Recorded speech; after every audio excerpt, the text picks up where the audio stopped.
राधे राधे। हमारे YouTube channel सत्संग यात्रा में आप सभी का स्वागत है। आज हम जानेंगे कि दृष्टांत महासागर में वर्णित एक कथा जिसमें भगवान नारायण देवताओं का अहंकार दूर करते हैं। यदि कथा पसंद आए तो वीडियो को लाइक और चैनल को सब्सक्राइब करना ना भूलें। एक बार देवासुर संग्राम हुआ। उसमें भगवान की कृपा से देवताओं को विजय मिली।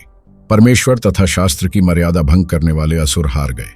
यद्यपि देवताओं की इस महान विजय में एकमात्र प्रभु की कृपा एवं इच्छा ही कारण थी, तथापि देवता इसे समझ न पाए। उन्होंने सोचा, ये विजय हमारी है और ये सौभाग्य सुयश केवल हमारे ही पराक्रम का परिणाम है। भगवान को देवताओं के इस अभिमान को समझते देर न लगी। वे उनके संपूर्ण दुर्गुणों की खान, इस अहंकार को दूर करने के लिए एक अद्भुत यक्ष के रूप में उनके सामने प्रकट हुए। देवता उनके इस अद्भुत रूप को कुछ समझ न सके और बड़े विस्मय में पड़ गए। उन्होंने सर्वकल्प अग्नि को उनका पता लगाने के लिए भेजा।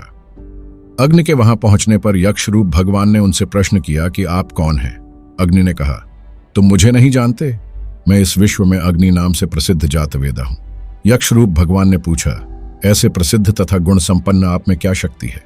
इस पर अग्नि बोले कि मैं इस चराचर जगत को जलाकर भस्म कर सकता हूं। इस पर यक्ष रूप में भगवान ने उनके सामने एक तृण रख दिया और कहा, कृपा कर इसे जलाइए। अग्नि ने बड़ी चेष्टा की। क्रोध से स्वयं पैर से छोटी तक प्रज्वलित हो उठे, पर वे उस तिनके को न जला सके। अंत में निराश तथा लज्जित होकर लौट आए और देवताओं से बोले कि मुझे इस यक्ष का कुछ भी पता न लगा। तदनंतर सबकी सम्मति से वायु उस यक्ष के पाए गए और भगवान ने उनसे भी वैसे ही पूछा कि आप कौन हैं तथा आप में क्या शक्ति है।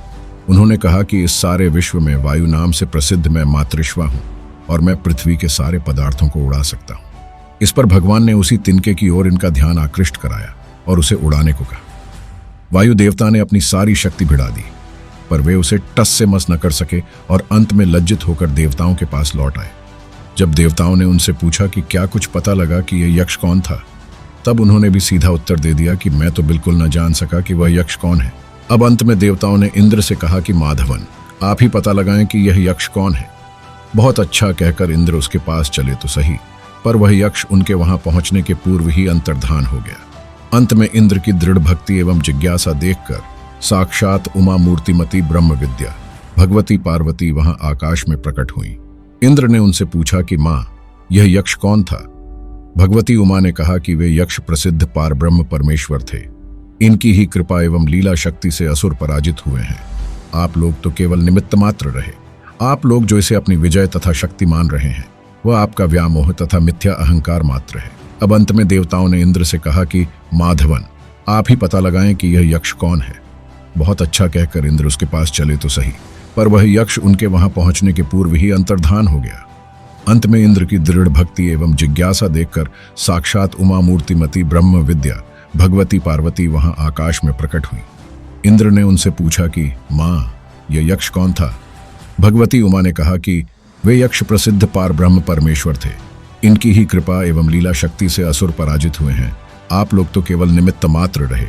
आप लोग जो इसे अपनी विजय तथा शक्ति मान रहे हैं, वह आपका व्यामोह तथा मिथ्या अहंकार मात्र है। इसी मोहमयी विनाशिका भ्रांति को दूर करने के लिए परमेश्वर ने आपके सामने यक्ष रूप में प्रकट होकर कुतूहल प्रदर्शन कर आप लोगों के गर्व को भंग किया है। अब आप लोग अच्छी तरह समझ लें कि इस विश्व में जो बड़े बड़े पराक्रमियों का पराक्रम, बलवानों का बल, विद्वानों की विद्या, तपस्वियों का तप, तेजस्वियों का तेज एवं ओजस्वियों का ओज है, वह सब उसी परम लीलामय प्रभु की लीलामयी विविध शक्तियों का लवलेशांश मात्र है। इस विश्व के संपूर्ण हलचलों के केंद्र एकमात्र वे ही सच्चिदानंद घन परमाश्रय परमेश्वर हैं। प्राणी का अपनी शक्ति का अहंकार मिथ्या भ्रम मात्र है। उमा के वचनों से इंद्र की आंखें खुल गईं। उन्हें अपनी भूल पर बड़ी लज्जा आई। लौटकर उन्होंने सभी देवताओं को संपूर्ण रहस्य बतलाकर सुखी किया।